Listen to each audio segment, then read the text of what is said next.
So, good day everyone, good evening, good morning, whatever the time. Magandang oras po sa ating lahat. So, just another update sa ating sales monitoring. Basically, ano lang to, uh, aside from monitoring, since we included Microtech, so nag-offer na rin tayo ng remote service. Okay, remote service yung ating gamit. So, pwede nyo nang ma-remote once may account kayo dito sa monitoring system. Pwede na kayong mag-remote ng inyong mga Microtech via Winbox, API, or via web browser. So, tatlong services na yun. So, testing natin kung paano. So, of course, maglalagin lang kayo. Type muna tayo. Maglalagin lang muna kayo sa inyong mga account. And then, punta kayo dito sa Microtech. So, dito sa Microtech, click nyo lang tong add. And then, describe nyo lang. Halimbawa, and then kung alam nyo yung model, type nyo lang dyan. Pero anyway, nakukuha naman to. Parang ano lang to, mga details lang para ma-describe yung Microtech. And then, click save. So, pag sinave nyo siya, so napapansin nyo, refresh natin. So, meron tayong Microtech. Okay? Na naka-add dito.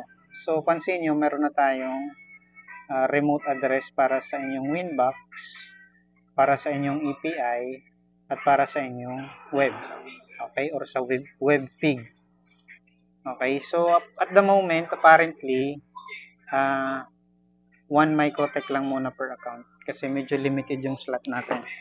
Okay? So, pwede naman tayo magdagdag. Yung server natin is ito. WaspRadius. Okay? So, meron na tayong Microtech. So, yung gagawin natin is, since meron na tayong ito, take note, hindi pa to gagana. Kasi pag pinaste natin ito, halimbawa ito, hindi pa yan gagana. Kasi, need pa nating i-insert yung code or yung script. So, ito yung script. So, out of the box, ito yung VPN script. So, kailangan po dito, pag mag-set up kayo, kailangan po talaga ng computer or laptop. So, ito yung VPN script, and then, yung default services ay ito. So, para sa Winbox, ayan. Para sa API ito, and then para sa web, ito. Okay?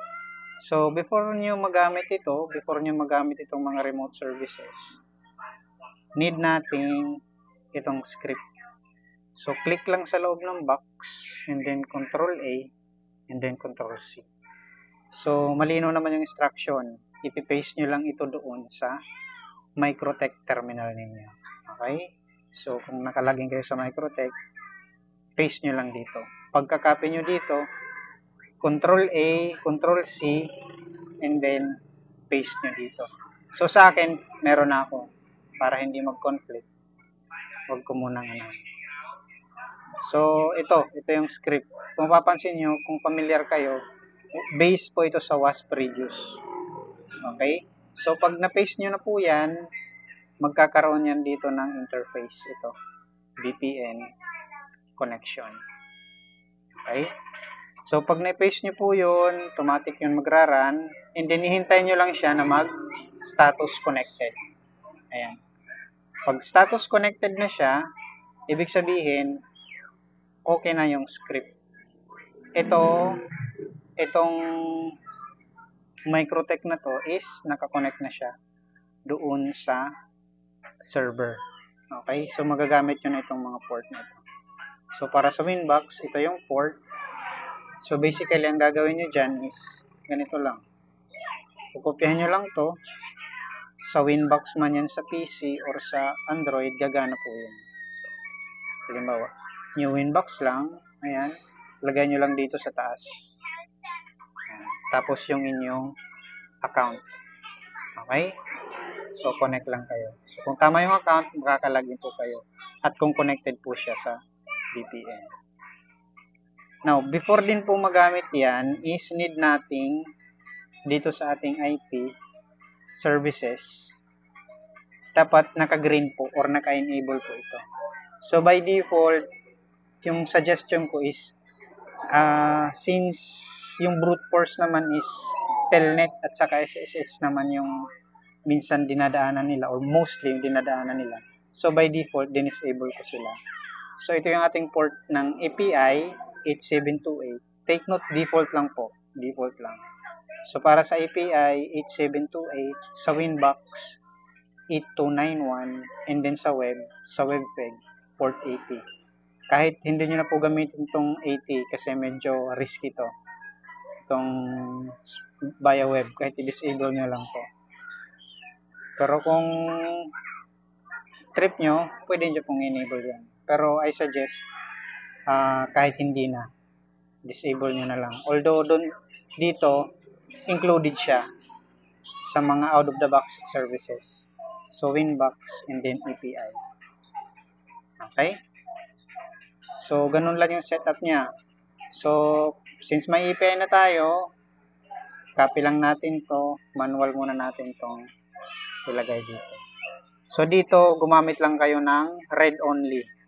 Okay? Yung mga read privileges lang ng mga account. Ito na may pag-connect lang. Pang-connect lang ito sa Microtech ninyo via API. Okay, save. Sa Winbox, ito na yung gagamitin nyo. Kukopihan nyo lang to and then ilalagay nyo dito sa taas. Okay? Tapos, check nyo lang itong mga services. Okay? So, yung API at saka yung Winbox kung gusto nyo. Okay? So, ganun lang. Dapat, take note, default lang po yung mga ports. 8728, 8291, and then 8080. Okay? So, pag meron ng ganyan, actually, yung script na yan is gumagawa lang siya ng mga entries sa firewall, and then gumagawa siya ng mga interface. So, basically, ito yung idea ng script na to. Ito. Connected ito dun sa WASP Reduce Public IP. Okay? So, nandyan yung account. Okay. So, yun lang. So, pag na-remote nyo na yan, so, ang mangyayari kasi dyan is, tingnan natin dito sa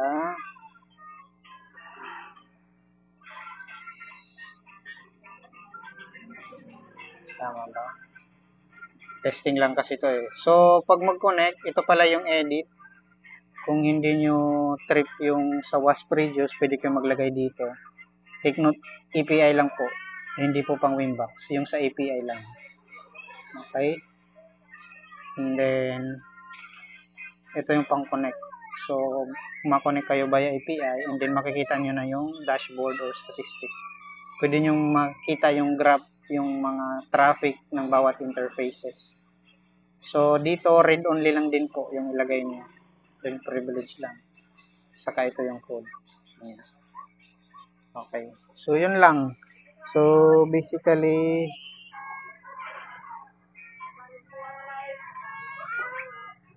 one Microtech lang per account muna kasi limited yung slots natin. Okay? So, ganun lang. Okay? Winbox, API, and then sa web. Itong web, parang webpeg to eh. Okay? Parang pang webpeg siya. Parang ganito ba?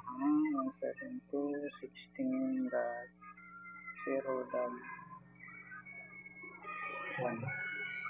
Tama ba? Ayan. Ganito yung katumbas ng web. Pero same lang din yan.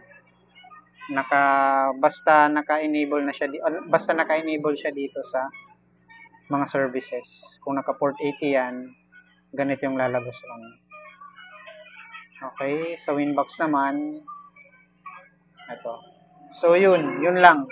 So, for free ito, hanggang sa ma-occupy na yung mga slots.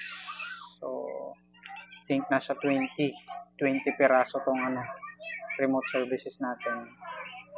So, default ports, Winbox, API, at saka web. Okay. So, ganun lang yung update natin. So, sa mga nakagamit, so obviously mapapansin naman yun. So, kung gusto mo mag-avail, kahit yung pinakamababa, okay lang naman ito. 25, pwede ka mag-upgrade. Mas maganda kasi yung may subscription kasi medyo malinis tingnan yung web app. Walang nakakalat na ads. Okay? So, yun lang.